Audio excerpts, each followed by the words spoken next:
Welcome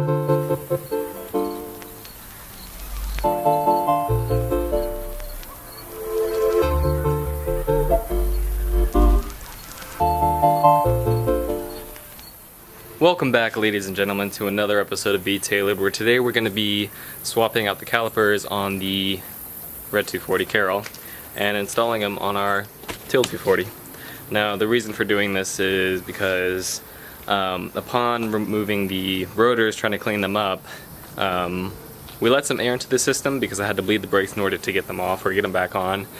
So have to bleed them, but the reason I have to swap the calipers over is I stripped out one of the bleeder valves on the rear calipers, so it's just the rear calipers we have to do.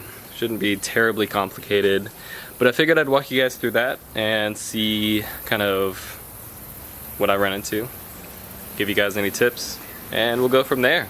Now, is the Teal 240 ready? I have no idea. It's getting farther and farther away from me each day that I'm just kind of continuing to work on it, and if we finish it, that's great. But if we don't finish it, well, so goes the life of owning a 240, so let's get to it.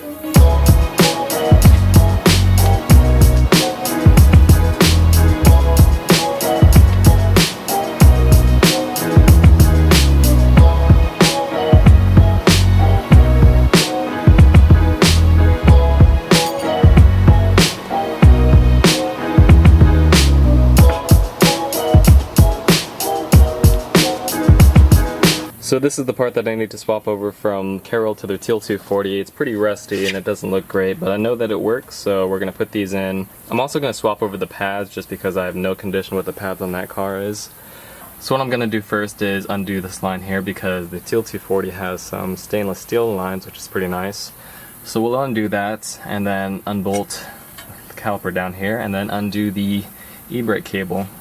Now we shouldn't have to undo these bolts up here, which kind of feel like a 12, but I think they're a 14. We should only have to undo these back ones here, which is what bolts the caliper to the upright, the hub, whatever you want to call it.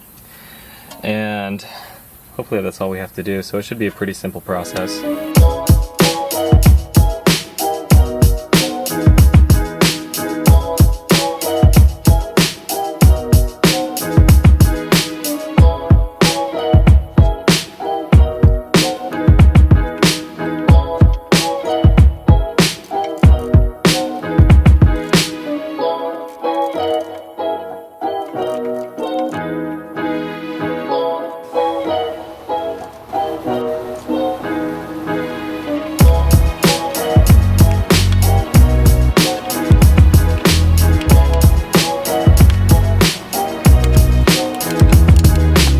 Amateur tip, when you're taking the rear calipers off, make sure you release the handbrake.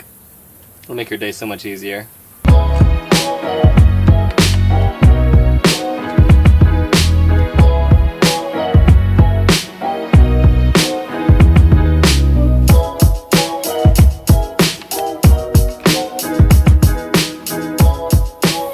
One caliper out, now we just have to repeat the other side. Alright, both calipers are out. Now it's time to put them in the Teal 240.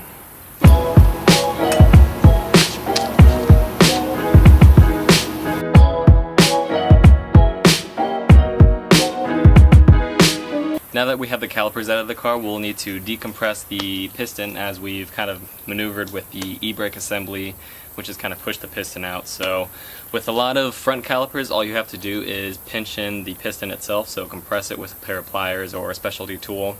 With rear calipers, it's really common to have to twist the piston in. So you can see these 4 notches engraved into the piston. This is what we can kind of use to twist the piston either counterclockwise or clockwise. For my application, I want to make sure to twist this piston clockwise, and that's going to help bring the piston back into the caliper so that we can put these pads and rotors all onto our hub assembly. One thing I'll mention is that in order to get access to this piston, you're going to need to remove your caliper retainers, so better to remove those when you're removing the caliper from your hub assembly. When you're twisting the piston to compress them, make sure you use some needle nose pliers or some kind of specialty tool. That's going to make your life a lot easier and make things go a lot faster.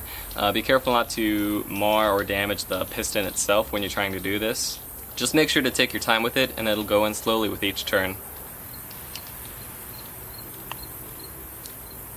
So one thing worth mentioning is that I've noticed that these pads have these little notches on here. And so what I've done on the back side of the piston is made sure that that notch on the back side right here is as perpendicular to that notch on the back side as I can, so that it just slides on and doesn't make the pad sit all lopsided when it puts pressure on the caliper. So just something to note. I'm not sure if it matters or not, but it's there. Now when it comes to tightening stuff down, a lot of people have different views on it. Some go as tight as you can, some just go as tight as it starts to kind of grab. But I think it's very important to torque to specification most of the time, so I'm going to torque this one to 30 foot-pounds and the smaller 14 mil bolt to about 20 foot-pounds. And make sure you have a quality torque wrench. Now that we've reinstalled the calipers, all that's left to do is bleed them. Now because we've removed and installed the brake calipers, we've allowed a lot of air to get into the brake lines, and air in the brake lines is not what you want in your brake system at all, because that air is compressible as opposed to brake fluid, and so when you push on the brakes, your brakes aren't going to grab onto your rotor in order to stop the wheels from turning anymore, so very important that we bleed them. Allie, I know you never watch my videos, but there's your cameo.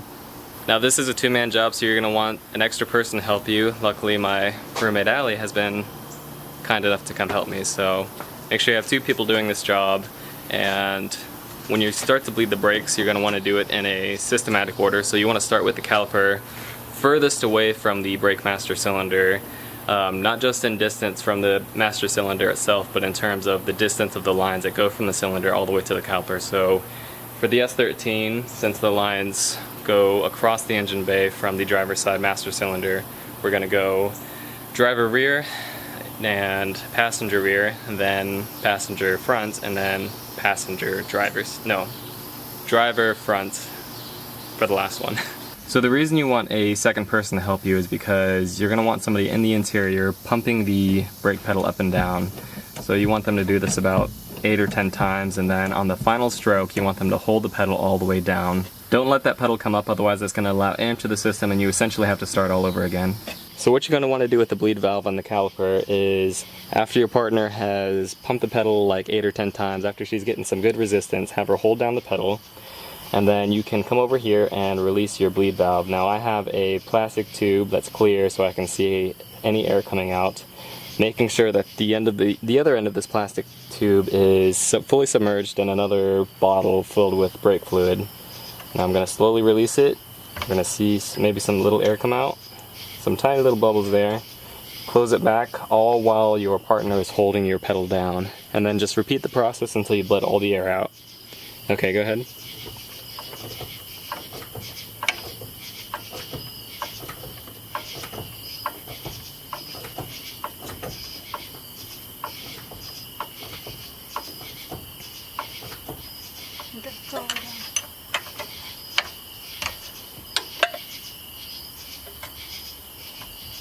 Alright.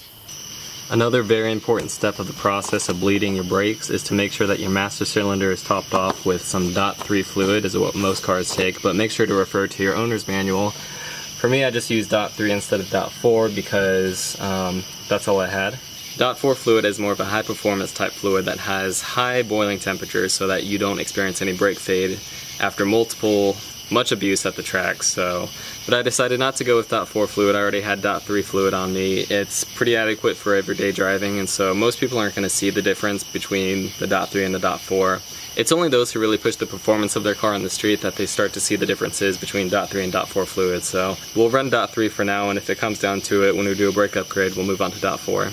But that is the entire process of installing rear calipers and bleeding the brakes. If you got anything at all out of that video, please make sure to hit the like button. It does a lot for my channel and I'd sure appreciate it. If you're not subscribed, please consider hitting that red button to stay along with the build. If you guys have any comments, questions, or suggestions, please feel free to leave them down in the comments below. I always love to hear your feedback. And I will see you guys next time. Have a great day.